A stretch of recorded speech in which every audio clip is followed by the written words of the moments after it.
What's going on, everybody? Welcome to the first blues lesson in my beginner jazz piano. This is the tune we're going to learn first. I wrote it especially for you guys, and I wanted to have something that was simple but bluesy that we could talk about and learn the blues form, because the blues form is the most basic foundational piece of this jazz piano puzzle. And so if you can get a good handle on the blues form, you're going to be way ahead of the game for all the other things that we do.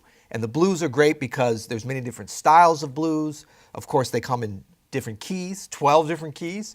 They come in different lengths. But what we're going to start with is a C blues. That's what this is. So we're in the key of C, which, you know, in some ways is the easiest key on the piano. Since we're all pianists here, we sort of know that because in the major, it's all white keys, right? But the reality of playing jazz and improvising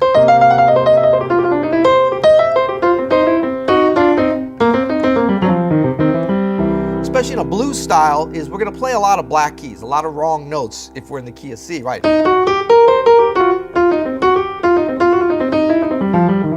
But that's some of the most interesting notes. So we'll get into that when we get into the improvising, okay? But for now, we're going to start with each of the pieces of this blues puzzle, okay? And I just want to remind you guys real quick, these core principles we have: listening, groove, imitating, jumping right in, okay? Don't feel like you need to do any homework to do what we're doing now, okay? The only homework that you need to do is to get it in your mind that you're open to just jumping in and imitating what I'm going to show you. Let's look at what the form is of the blues. It's just three chords: the 1, the 4, and the 5. And you don't have to get too caught up in those, the theory behind them, except you want to know what they sound like. That's the most important thing. So if you only knew what this sounded like, the 1 chord, C7, right? The tonic. If you didn't even know any of those names, the 1, but you knew what this sounded like, and you knew what it sounded like when you went from this to the 4 chord, that's fine. Now, it's nice to know that it's the 4 and that it's a dominant, but the main thing is to hear the difference, right? So this is where we start, 1 chord, and that's the 4 chord and the 5 chord. 4 chord, 1 chord, okay? So now we're just getting you used to what the sound of these are so that when we start to put the form together, it makes sense to you, okay? Now, what we're going to do with the left hand is play the accompaniment. What we're going to do with the right hand is play the melody. We're going to keep it nice and simple, okay? But this is really the foundation for a lot of what we do in jazz. I mean, if I'm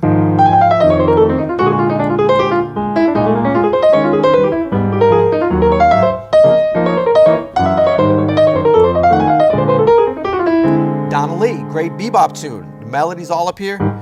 I'm doing simple comping in the left hand behind it. Same thing when I improvise.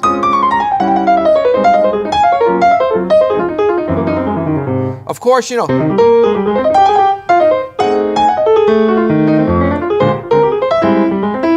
we'll get into stuff with the left hand, but the foundation is as simple as this, right?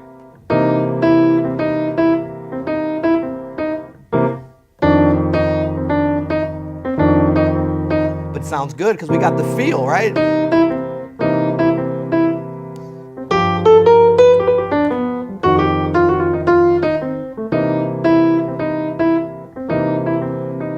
Okay, so for the form, we're going to be using the left hand for the simple accompaniment, the right hand for the melody, and then for the soloing.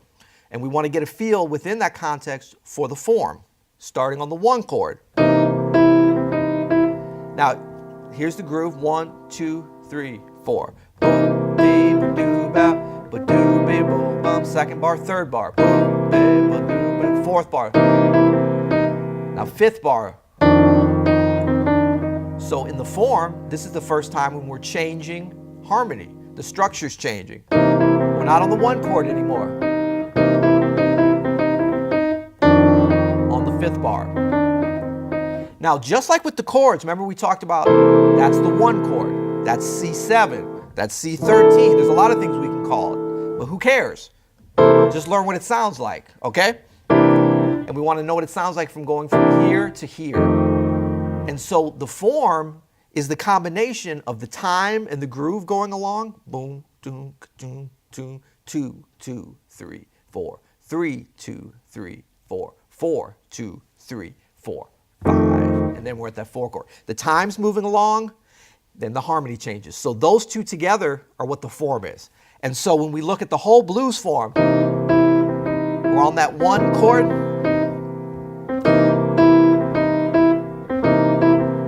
And then 5th bar, 4 chord. Now back to the 1 chord for 2 bars. And then 5 chord for 1 bar. 4 for 1 bar. Back to the 1 for 2 bars. Now we're at the top of the form. Okay? 12 bars. Now you can look at it on the chart there that's provided for you, which is great, but I want you to get this by ear also. Okay? So for all the things that we do, the more you can get by ear and the less visually, the better. Now, I'm not saying don't look at the music. Look at it. I prepared it and all that for you guys, which is great. And everybody's a little differently. Some people learn more visually. Some learn more by ear. But the more that you work on the ear side, the more you'll be rewarded as you get into the more intermediate and advanced stuff with jazz piano, because what you're basically doing is you're training your ear. And you're training yourself to rely on your ear. So the stronger your ear becomes, the better. It's just like if you're going to the gym and you get in there and maybe you're working out your upper body and you're feeling kind of weak, so you go to do some exercises with your legs, and that's easier. So you spend a lot of time on the legs because it feels good. Your legs are stronger. You're not really building up your upper body, so you really should be spending more time on the upper body. So that's why I'm saying we're spending more time really working on developing our ears by listening, by relying on our ears, by imitating, by really starting to learn this form by ear as opposed to on the page, because I don't want you guys having to read this.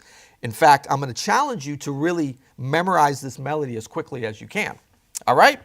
Now, so now we're starting to get the form and a feel for it. We've got the 4 bars of the 1 chord, C7, 2, 3, bar number 3, bar number 4. Now bar number 5, we go to F7, 4 chord. We got 2 bars of 4 now. 1, 5, 6. Now bar 7, we go back to 1 for 2 bars. Bar 8, now we go to 5 chord, bar 9 for 1 bar. Bar 10 to the 4 chord for 1 bar. Back to the 1 chord for 2 bars.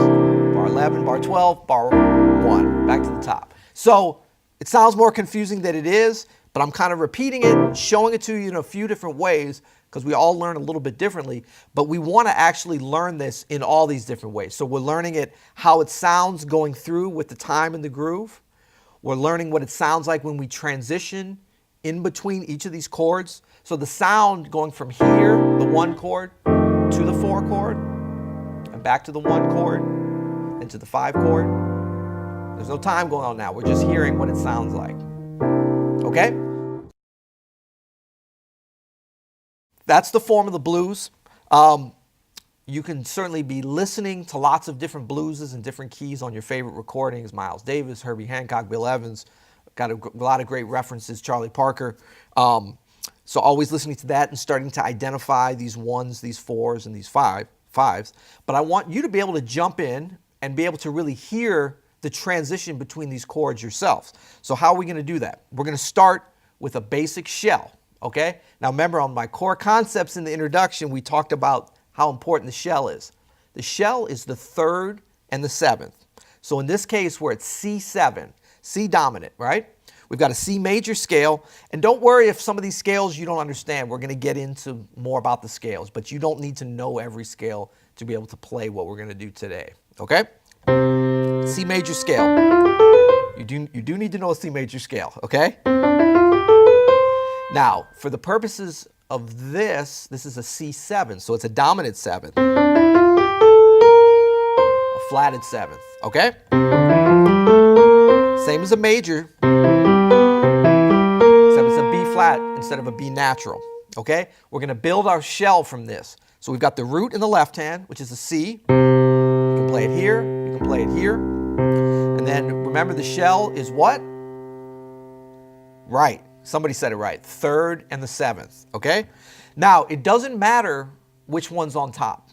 right now, because I like the way it sounds and I'm playing it and it's in C and I want to be right in the middle of the keyboard, we're going to put the 3rd on top. So we got the 7th below. But that's wrong. It's the dominant 7th, right?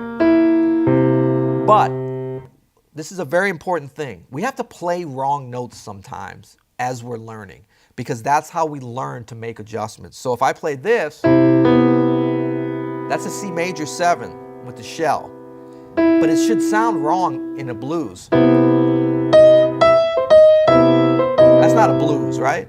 That's a blues with that dominant 7. But we have to play both of them to hear that, okay? It's just like a little kid, a little baby. I remember my kids, when they get old enough to stand up and they're coming around the stove and they want to come up and they smell the food and they want to get close to it, right? But when they're about to touch up at the stove, you know, they're little, so they're reaching up. What does the mom or the dad say, or the older brother, or the older sister? Don't touch that. That's hot. Stop. Get back. But the little kid doesn't know what that means. What is hot? What is that? You know, they almost have to touch that hot. Then, now they know, oh, that's hot. That's what hot is. Okay? Now, I'm not saying to go let your kids burn themselves, but with music and practicing and learning jazz piano, we've got to play some wrong things so we hear the difference. So I want you guys to play that shell. Major 7th, 3rd, root. But then you're going to fix it, because you got to hear that difference, okay? And it's going to become important because there's times where we use that as a passing note anyway. All right, so you got to touch the hot stove sometimes, all right? So this is we're going to build up the form of this basic blues with just the 7th, 3rd, root. There's your shell for C7. So let's do it in time now. 1, 2, 3, 4. 1, 2, 3, 4. 3, 2, 3, 4. 4, 2, 3, 4. 5. Now we're on bar 5. We're going to F7, right? So now we go root, F, 3rd, 7th. So I flipped. The 7th is on the bottom, 3rd's on top. Now 3rd's on bottom, 7th is on top. Why? Why, you ask? Why, I ask you? Because we want to have good voice leading that sounds good. It's as simple as that. All the rules that I'm going to tell you about how to play jazz piano are based upon what sounds best. That's what the rule is, okay? So when there's exceptions to the rules, it's because there's another way to do it that sounds better. If you have a question about something, or you can't remember what I said, or you can't find it, or maybe it's something I didn't cover, you're going to go with what sounds the best. That's why it's so important that you really develop your ears so that you know what sounds the best, okay? Now, there's sometimes more than one correct answer, which is great, no problem. You go with whichever one you think sounds better. But in general, for these shells and the voice leading and how we move from chord to chord, it's going to work better to do that instead of jumping up here.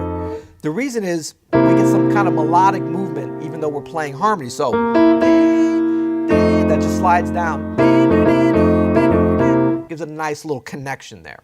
Okay? So now we're on the 5th bar, F7. Then we go back to the 1. Now we go to the 5. You guessed it. Shell, 3rd and 7th, because that's the closest. And then 4.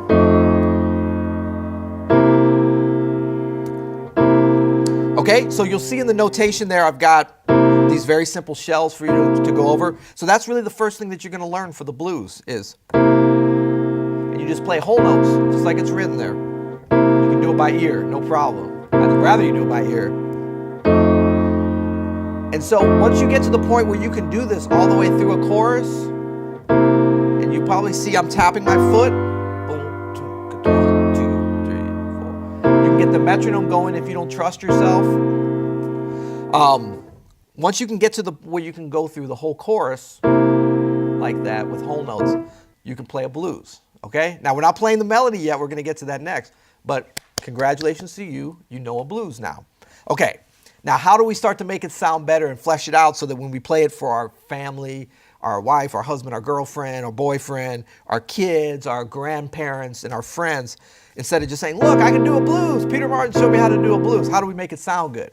Well, now we're going to build up from that. But I want you to have a really good feel for this first, okay? So even after you can do this all the way through, want you to practice it every day.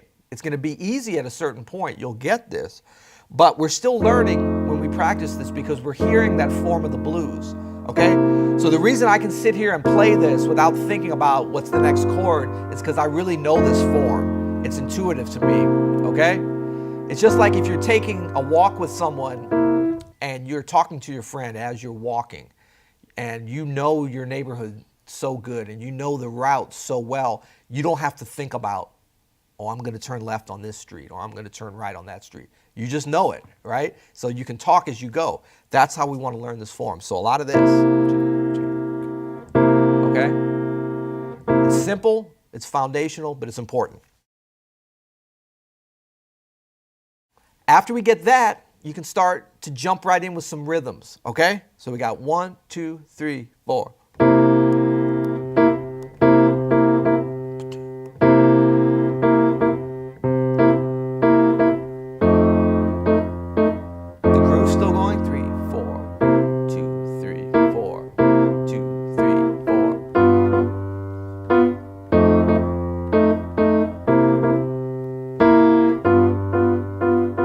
That's one chorus right there. Now, once you try that, what I was just doing, where I'm keeping the whole note in the left hand, and I'm just doing little random syncopated rhythms, it's going to be harder than I'm making it sound, okay? So that's kind of the end result of where we want to get to.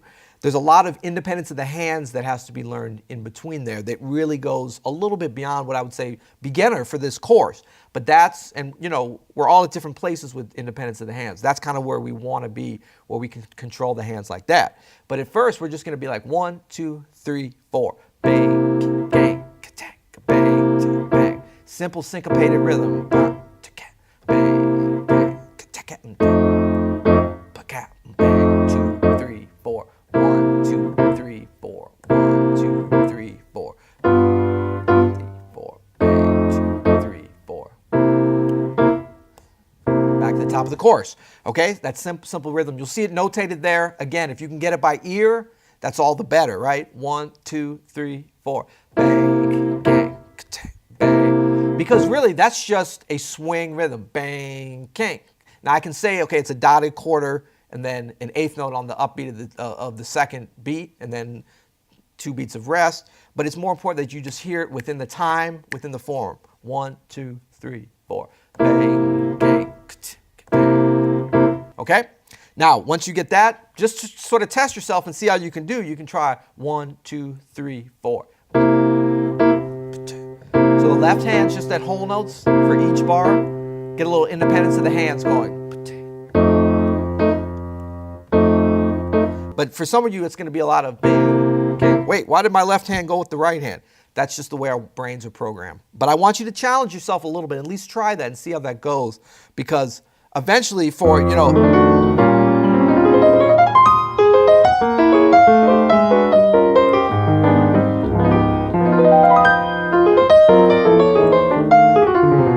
we want to be able to use our hands independently together and go back and forth. And then even together,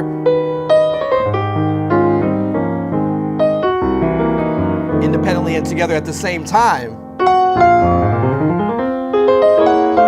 And so all that preparation for getting to that more advanced stuff has to be done now with very simple things. We've got the form of the blues together now. We've got some basic little swing rhythms, a little syncopation.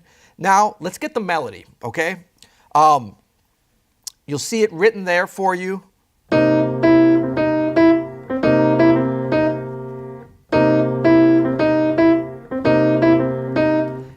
Very simple melody, repeated that first phrase 2 times. 2-bar phrase 2 times, that's the 4 bars of the C7. Let's sing that together. 1, 2, 3, 4.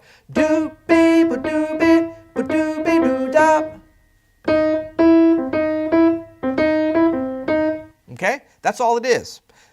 If you can do that by ear, you know, glance at the page maybe, but try to do that by ear. We got the minor third, the major third, which is going to be super important. We're going to get into that a lot in later lessons, why that is. For now, just play because it sounds good. Minor third, major third to root.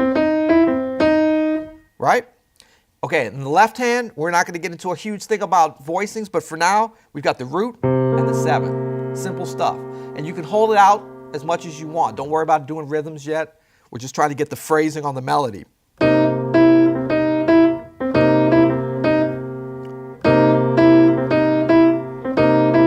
Now we go to the 4 chord, next part of the melody, bar number 5. Now, what do we notice about that phrase? This is the 3rd phrase. Remember, the first 2 phrases repeat. Same rhythm as the first 2 phrases. 3rd phrase. Same rhythm, different notes because we're fitting into the harmony. Remember that we learned from that shell 4 chord, F7. Now back to the first phrase. Okay? So let's look at the structure so far. First phrase, and then repeat it again. Second phrase. Third phrase, new, same rhythm though. Now back to the first phrase. Right? Now we've got the 5th phrase, the 5 chord, new rhythm. Now the 4 chord. So those 2 phrases are the same thing, just in different keys. I can do it in any key, right? But we're just doing it 5 and 4. So I'm moving the harmony, the left hand voicing, which is root and 7th, just like we had it on the C7, the F7, back to the C. Now we're G7, root 7, root 7. These are simple voicings, but you might think, no, I want the good stuff. I want the, all the crazy stuff. We're going to get to that. But this is the thing. I use these a lot. Like,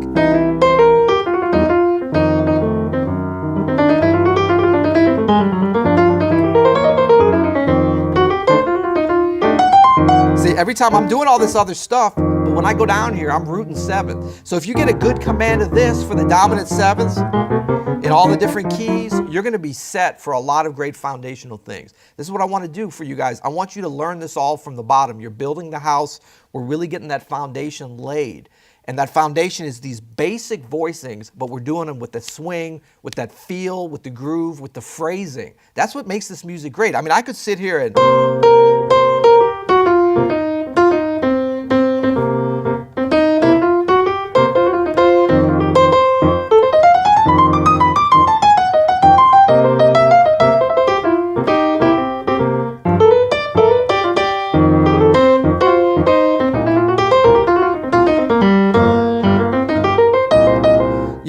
and play some good ideas, but just have some very big, I mean, all I did was root and 7th there, I mean, yeah, I'm itching to do other things, but I don't have to, If you're playing it with that groove and that feel, that's what it's about.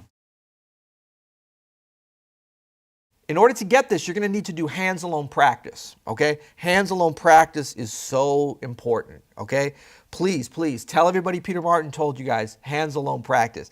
Because we need to be able to do all these things at the same time, but how do we develop that? Hands alone, okay? So in order to get that independence and that feel for these chords, these simple root 7th, we got to practice on their own. So what's going to happen with some of you, it's going to come quick and easy.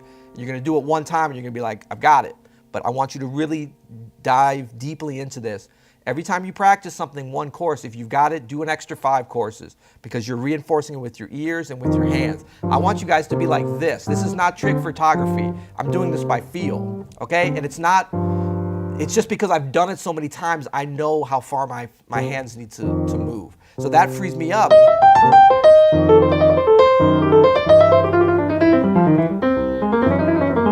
To be able to do more stuff with my right hand, to be able to jump up with my left hand, because I know how to go to those foundational chords. Okay? So you're practicing, get your metronome going on 2 and 4. 1, 2, 3, 4. 1, 3, 4. 1, 2, 3. We're just doing whole notes, right?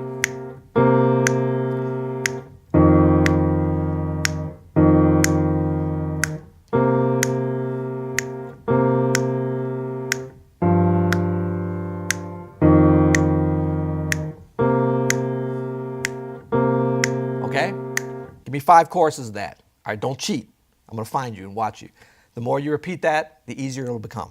Okay? So now we've got the left hand. We're going to put the right hand with it.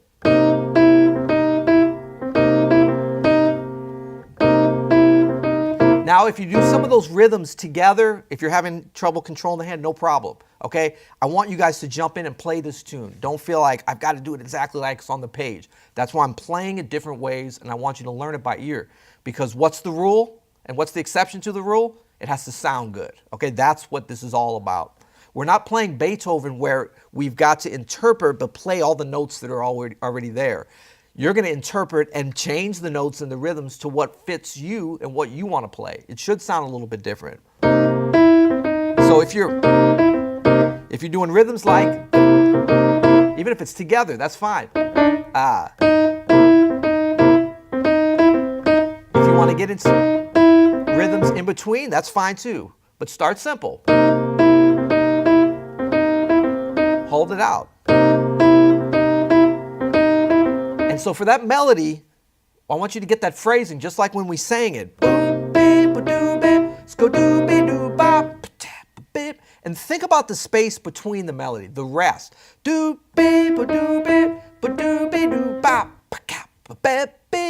Because that space is where we maintain the groove. And this piano can be the whole orchestra. It can be the whole jazz band. But we have to play every part, or at least be imagining, like the drums and the bass. We can oftentimes play the bass line, but even if I'm not playing the bass line, I'm thinking about it's always there, right?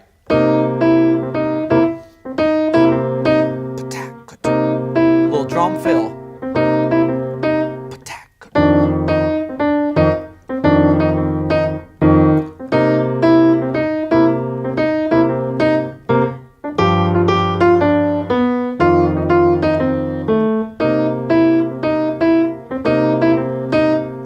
All right, so that's the tune. That's really the tune. I want you guys to jump right in. If it's hard to do it hands together from the beginning, you're practicing it hands alone. Even if you can do it right away, hands together, you're still practicing some hands alone because we want to get that independence of the hands going. We want to really listen for the feel in the form of those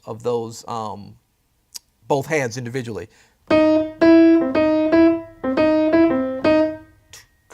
Now, until you feel like your groove is right there, and you know what? My groove is right there. You've heard me in this lesson. I have not wavered from that. But I still practice with the metronome. Every time I practice, I just got the metronome there.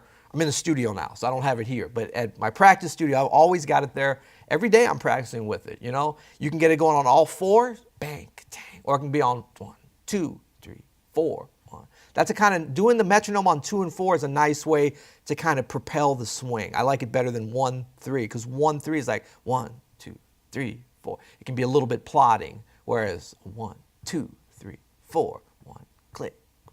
Like a hi-hat, okay? Like a hi-hat.